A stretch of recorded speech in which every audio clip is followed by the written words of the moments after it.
Oolmaan sharafoota maallaqaa kan guyyaa har'aa jechuudha. Egaa akkuma beekamu sharafa maallaqaa guyyaa sadiin akkas isiniif hin dalagne jechuudha.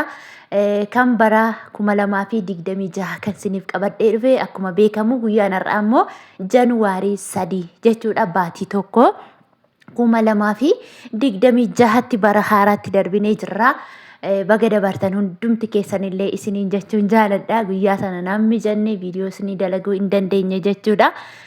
Kana wal qabatee egaa baroota kana keessa immoo sharafni maal akka fakkaatu maalirra akka jiru biyyoota kanneen akka Ameerikaa doolaarii fi Kanaadaa doolaar akkasumallee Chaayinaa heewwan Turkii riilee Dubaay diraamii fi Saawudii riyaal dabalataan illee Bahareenii fi Ijipshaan paawundii kanneen akka Kuweet diinaarii fi biyyoota yuuroo Swiss firankii biyyoota kana hedduu isinii qabee dhufeetiin jira. Akkuma beekamuu fi akkuma baratame immoo egaa kanan isinii fidu bilaak maarketii fi baankota jiran keessa baankii Itoophiyaa keessa jiran naannoo baankii 27 oltu jira jechuudha. Isaan keessaa ani garuu kanan isinii fidee dhufu yeroo hundumaa irratti xiyyeeffadhe Commercial Bank of Itoophiyaa yookiin immoo baankii daldala Itoophiyaa akkasumas immoo nigdi baankii kan jedhamudha jechuudha. Kanaafuu irra caalaatti namoonni ala jirtan kan fayyadamtanis immoo nigdi baankii yookiin immoo Commercial Bank of Itoophiyaadha jechuudha. Kanaafuu kanani isinii fidu kana sharafoonni immoo akkuma beekamu baankota warra kaan irratti xiqqoo ol daddabala jechuudha. Kaan irratti xiqqoo ol daddabala jechuudha. Kanaaf seeraan na dhaggeeffadhaa isiniin jedha hordoftoota koo. Asumaan immoo namoonni immoo mana koof immoo haaraa taatan immoo sabiskiraayib godhaa laayik sheer gochuun maatii naaf ta'ullee hin dagatiinaa isiniin jedha. Egaa gara sagantaa keenyaatti yeroo darbinu na of koshaayoon sinirratti qufa'ee jechuudha. Xiqqoo laphee koo na bubbutaa jira qorranatti fakkaata.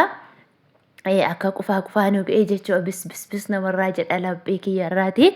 Isiniin jedha egaa inni immoo akkuma beekamu qilleensi namatti jijjiiramuu danda'a beekamaadha waan ta'eef dirqama kun waan eenyumaan illee kan hanqatu miti isiniin jedha.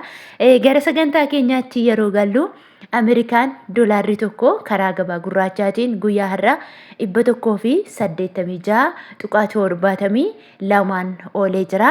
Akkasuma immoo obboleewwan kiyya Joordaan jirtanii fi Beerut jirtanillee jechuudha. Kan isin qabachuu dandeessan Ameerikaa doolaariini jechuudha. Warreen doolaara fudhatan Joordaan keessatti isiniin jedha bakka meeqatti doolaara jedhee isinii barreessuurra. Akkasuma immoo karaa baankiidhaan immoo Ameerikaan doolaarri tokko guyyaa har'aa 151.60 oolee jira. Inni itti aanu Awustiraaliyaa doolaaridha. Awustiraaliyaa doolaarri tokko karaa gabaa gurraachaatiin 125.1 oolee jira. Karaa baankiidhaan immoo Awustiraaliyaa doolaarri tokko 98.73 oolee jira. Akkasuma inni itti aanu immoo Kanaadaa doolaaridha. Kanaadaa doolaarri tokko karaa gabaa gurraachaatiin guyyaa har'aa 135.95 oolee jira jechuudha. Karaa baankiidhaan immoo Kanaadaa doolaarri tokko 107.53 oolee jira jechuudha. Akkasuma inni itti aanu immoo Swiss frankiidha. Swiss frankiin tokko karaa gabaa gurraachaatiin guyyaa har'aa 235.70 oolee jira. Akkasuma karaa baankiidhaan immoo Swiss frankiin tokko 184.90 oolee jira. Inni itti aanu yuuroodha. Yuuroon tokko karaa gabaa gurraachaatiin 218.80 oolee jira. Karaa baankiidhaan immoo yuuroon tokko 176.50 oolee jira. Inni itti aanu paawundi sterlingidha. Paawundi sterlingiin tokko karaa gabaa gurraachaatiin 251.38 oolee jira. Karaa baankiidhaan immoo paawundi sterlingiin tokko 198.38 oolee jira. Akkasuma inni itti aanu Swiidin kiroon tokko karaa gabaa gurraachaatiin 18.64 oolee jira. Inni itti aanu Chaayinaa heewwan tokko karaa gabaa gurraachaatiin 26.70 oolee jira. Akkasuma karaa baankiidhaan immoo Chaayinaa heewwan tokko 21.4 oolee jira. akkasuma turkii riileedha. Turkii riileen tokko karaa gabaa gurraachaatiin 4.25 oolee jira. Innitti aanu Omaan riyaalidha. Omaan riyaalli tokko 485.42 oolee jira. Akkasuma Kaatar riyaalidha. Kaatar riyaalli tokko karaa gabaa gurraachaatiin 49.87 oolee jira. Innitti aanu mootii birrii sadarkaa tokkoffaa irratti kan argamu Kuweet diinaaridha. Kuweet diinaarri tokko karaa gabaa gurraachaatiin 607.49 oolee jira. Innitti aanu akkasuma karaa baankiidhaan immoo Kuweet diinaarri tokko 484.60 oolee jira jechuudha. Akkasuma Dubaay diraamidha. Dubaay diraamni tokko karaa gabaa gurraachaatiin 50.83 oolee jira. Akkasuma karaa baankiidhaan immoo Dubaay diraamni tokko 41.28 oolee jira. Innitti aanu Saudi Arabiyaa riyaalidha. Saudi Arabiyaa riyaalli tokko karaa gabaa gurraachaatiin 49.77 oolee jira.